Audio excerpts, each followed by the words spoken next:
وما ذبح علی النصب، اور جو کسی تھان پر ذبح کیا گیا، وان تستقسموا بالازلام، اور پانسے ڈال کر تقسیم کرنا، ذالکم فسق، یہ گناہ کا کام ہے۔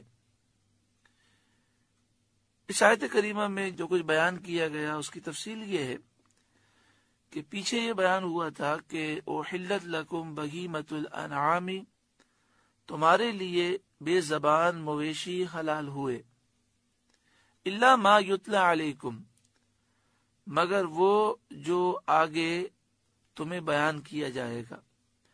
تو اب اس آیت کریمہ میں ان کی تفصیل بیان کی جا رہی ہے۔ اس آیت کریمہ میں 11 چیزوں کی حرمت کا ذکر کیا گیا۔ سب سے پہلے فرمایا گیا المیتۃ، مردار، یعنی جس جانور کے لیے شریعت میں ذبح کا حکم ہو اور وہ بغیر ذبح مر جائے وہ مردار ہے۔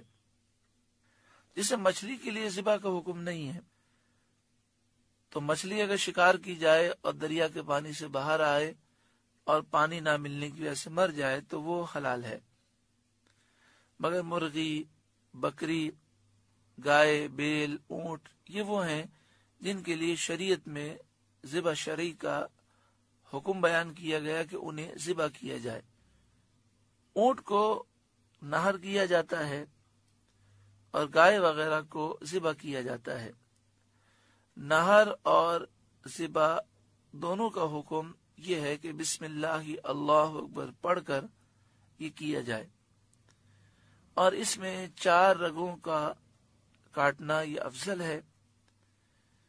4 رگوں سے مراد یہ ہے کہ 2 خون کی رگیں جو گلے میں ہوتی ہیں، اور 2 رگیں سے مراد 2 نالیاں ہیں، ایک خوراک کی نالی ہے اور دوسری سانس کی نالی ہے۔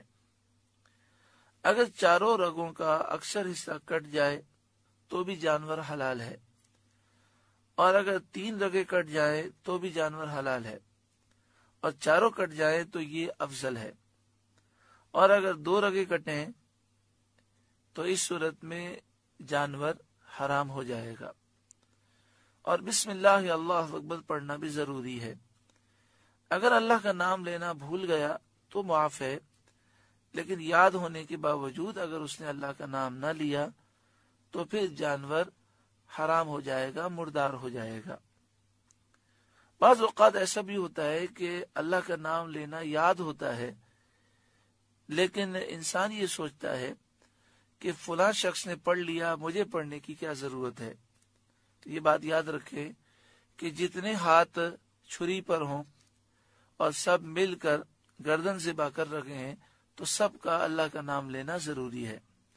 بعض اوقات ایسا ہوتا ہے کہ قربانی کے موقع پر جو حاجی صاحب ہوتے ہیں، جو سیٹھ صاحب ہوتے ہیں، جن کی گائے ہوتی ہے، وہ برکت کے لیے ہاتھ رکھتے ہیں اور ذبح کرنے کی کوشش کرتے ہیں، بسم اللہ اللہ اکبر بھی پڑھتے ہیں، لیکن وہ ابھی ایک رگ بھی نہیں کاٹ پاتے کہ چھری ہاتھ سے گر جاتی ہے، اور پھر کسائی اسے پکڑ کر 4 رگیں کاٹ دیتا ہے۔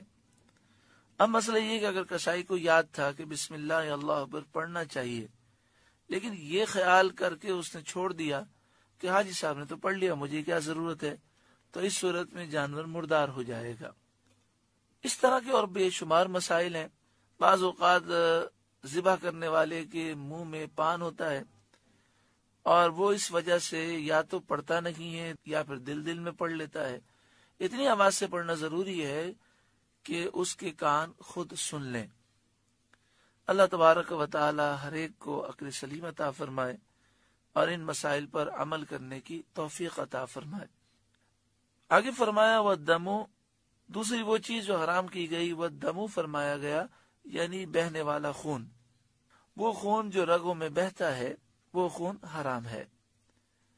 دیکھیں یہاں پر ایک بات یاد رکھیں کہ جو ذبح کرنے کی شرعی حکمت ہے کہ ہمیں یہ حکم دیا گیا کہ 4 رگیں کاٹ دیں اور اس طرح ذبح کریں اور پھر اس جانور کو تڑپنے دیں، جب سارا خون نکل جائے اور اس جانور کی روح چلی جائے، یعنی وہ جانور بالکل ٹھنڈا ہو جائے تو اس کے بعد اس کی کھال وغیرہ اتاری جائے۔ اس کی حکمت یہ ہے کہ جو رگوں میں بہتا ہوا خون ہوتا ہے یہ ہماری صحت کے لیے انتہائی نقصان دہ ہوتا ہے، لیکن اب کسائیوں نے جلدی کے لیے، تاکہ جلدی سے جانور کے ٹکڑے کر سکیں، اس کے لیے انہوں نے یہ کیا ہے کہ یا تو وہ جانور کو ذبح کرنے کے بعد تھوڑی سی کھال اس کی چیر کر اس کے دل کی طرف وہ چھری مارتے ہیں، اور اس طرح جانور جو ہے ٹھنڈا ہو جاتا ہے۔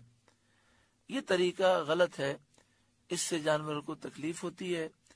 جب 4 رگیں کاٹ دیں تو پھر اس کے بعد آپ اپنی چھری جانور سے دور رکھیں اور جانور کو کوئی تکلیف نہ دیں۔ جب تک وہ تڑپ رہا ہے اس کی کھال اتارنا یہ جائز نہیں ہے۔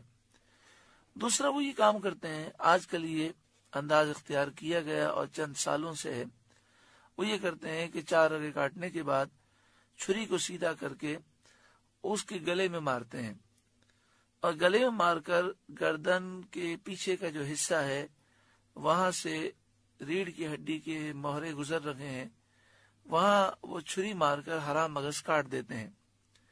اس طرح یہ ہوتا ہے کہ جانور کے دماغ کا اور جسم کا رابطہ ختم ہو جاتا ہے اور جانور تڑپنا چھوڑ دیتا ہے، ٹھنڈا ہو جاتا ہے۔ اس سے ایک تو یہ کہ یہ کام کرنا غلط ہے، دوسرا نقصان یہ ہوتا ہے کہ جانور کے جسم کے اندر جو بہنے والا خون موجود ہے وہ سارا نکل نہیں پاتا، اور وہ خون جو ہے پھر گوشت میں سرایت کرتا ہے، اس کے اثرات گوشت میں آتے ہیں، اور وہ گوشت جو ہے انسانی صحت کے لیے نقصان دہ ہوتا ہے۔ تو جب بھی قربانی کریں تو آپ یہ کوشش کریں پہلے سے بات کریں اور اسے کہیں کہ آپ جب 4 رگیں کاٹ دیں گے اس کے بعد آپ چھری ہاتھ میں نہیں لیں گے جب تک جانور ٹھنڈا نہ ہو جائے۔ اس وقت کسائی آپ کو سمجھائے گا اور کہے گا اس سے جانور کو ٹھنڈا ہونے میں بڑی دیر لگے گی، تو آپ کہیں کوئی بات نہیں۔ حالانکہ زیادہ دیر نہیں لگتی، چند منٹیں لگتی ہیں، لیکن چونکہ بقرعید کے دنوں میں انہیں جلدی ہوتی ہے اس لیے وہ اس طرح کہتے ہیں۔ تو پہلے سے بات کر لیں گے، اور پھر جب قربانی ہو اس وقت آپ خیال بھی کریں گے تو انشاءاللہ تعالی کسائی اس قسم کی حرکت کرنے میں وہ کامیاب نہیں ہوگا۔ فرمایا وَالدَّمُ، وہ خون جو رگوں میں بہتا ہے وہ خون حرام ہے۔ وَلَحْمُ الْخِنْزِيرِ، اور سور کا گوشت۔ یہ بات یاد رکھیں کہ سور کا گوشت بھی حرام ہے اور اس کے تمام اجزاء حرام ہے، سور کی ہڈی، چربی، ہر چیز حرام ہے۔ سور کے بال بھی ناپاک ہیں۔ وَمَا أُهِلَّ لِغَيْرِ اللَّهِ بِهِ، اور وہ جس کے ذبح میں غیر اللہ کا نام پکارا گیا، یعنی وہ جانور جس کے ذبح کے وقت غیر اللہ کا نام لیا گیا، جیسا کہ زمانے جاہلیت کے لوگ بتوں کے نام پر ذبح کرتے تھے، اور جس جانور کو ذبح تو صرف اللہ کے نام پر کیا گیا، یعنی ذبح کے وقت تو اللہ کا نام لیا گیا، لیکن ذبح سے پہلے اور ذبح کے بعد وہ غیر اللہ کی طرف منسوب رہا، وہ حرام نہیں۔ جیسے ذبح کرنے کے بعد عام طور پر ہم دعا پڑھتے ہیں اور ان لوگوں کے نام لیتے ہیں جن کی طرف سے قربانی ہوتی ہے، اسی طرح ذبح سے پہلے جیسے کہا جاتا ہے عبداللہ کی گائے، عقیقے کا بکرا، ولیمے کا جانور، یا وہ جانور جن سے اولیاء کی ارواح کو ثواب پہنچانا مقصود ہوتا ہے، ان کو جب ذبح کرتے ہیں تو بسم اللہ اللہ اکبر پڑھ کے ذبح کرتے ہیں، لیکن ذبح کرنے سے پہلے کہا جاتا ہے کہ یہ جانور فلاں ولی کے لیے ہے، ان کے ایصال ثواب کے لیے ہے، تو اس میں کوئی حرج نہیں ہے۔ ذبح کے وقت تو کسی دوسرے کا نام نہیں لیا جاتا، صرف اللہ کا نام لیا جاتا ہے، وہ حلال اور طیب ہے۔ اس آیت کریمہ میں صرف اسی کو حرام فرمایا گیا ہے جس کو ذبح کرتے وقت غیر اللہ کا نام لیا گیا ہو۔ جو بدعقیدہ لوگ ہیں وہ ذبح کی قید نہیں لگاتے، وہ آیت کے معنی میں غلطی کرتے ہیں۔ ان کا قول 1400 سال کی معتبر تفاسیر کے خلاف ہے۔ 1400 سال سے جتنی معتبر تفاسیر ہیں ان سب میں یہ بیان ہے کہ اس آیت سے مراد ہے ذبح کے وقت غیر اللہ کا نام لینا. جس جانور پر ذبح کے وقت غیر اللہ کا نام لیا جائے وہ جانور حرام ہے اور وہ مردار کے حکم میں ہوتا ہے.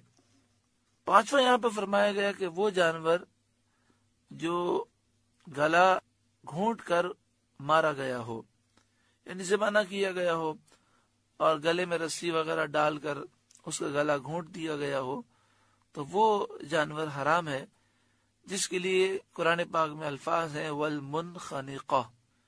آگے فرمایا والموقوذہ، وہ جانور جو لاٹھی، پتھر، ڈھیلے، گولی وغیرہ سے مارا گیا ہو، یعنی ہر وہ چیز جس میں دھار نہیں ہوتی، جیسے لاٹھی میں، پتھر میں، ڈھیلے میں دھار نہیں ہے، چھری کی طرح اس میں دھار نہیں ہوتی.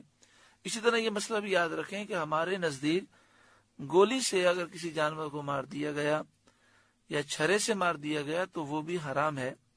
والموقوذہ، بے دھار کی چیز سے مارا ہوا.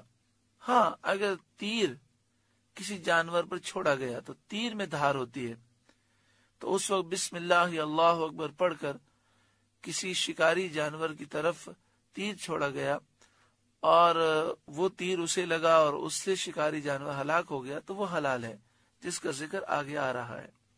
آگے فرمایا والمتردیہ، وہ جانور جو گر کر مرا ہو، چاہے پہاڑ سے گر کر مرا ہو یا کنویں وغیرہ میں گر کر مر گیا ہو. والنطیحہ، وہ جانور جسے دوسرے جانور نے سینگ مارا ہو اور وہ اس کے صدمے سے مر گیا ہو.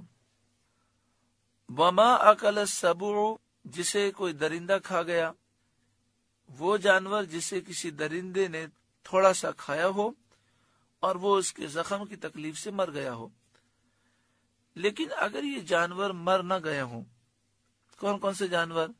جس کا گلا گھونٹا گیا، جس پر گولی چلائی گئی یا لاٹھی یا پتھر پھینکے گئے، یا کوئی جانور کنویں میں گر گیا یا پہاڑ سے گر گیا، یا کسی جانور کو دوسرے جانور نے سینگ مارا ہو، یا کسی درندے نے اس پہ حملہ کیا ہو اور کچھ کھا لیا ہو. اگر یہ جانور ابھی مرے نہ ہوں اور ان واقعات کے بعد بھی وہ زندہ ہوں، پھر انہیں باقاعدہ بسم اللہ اللہ اکبر پڑھ کر ذبح کر لیا جائے تو وہ حلال ہے.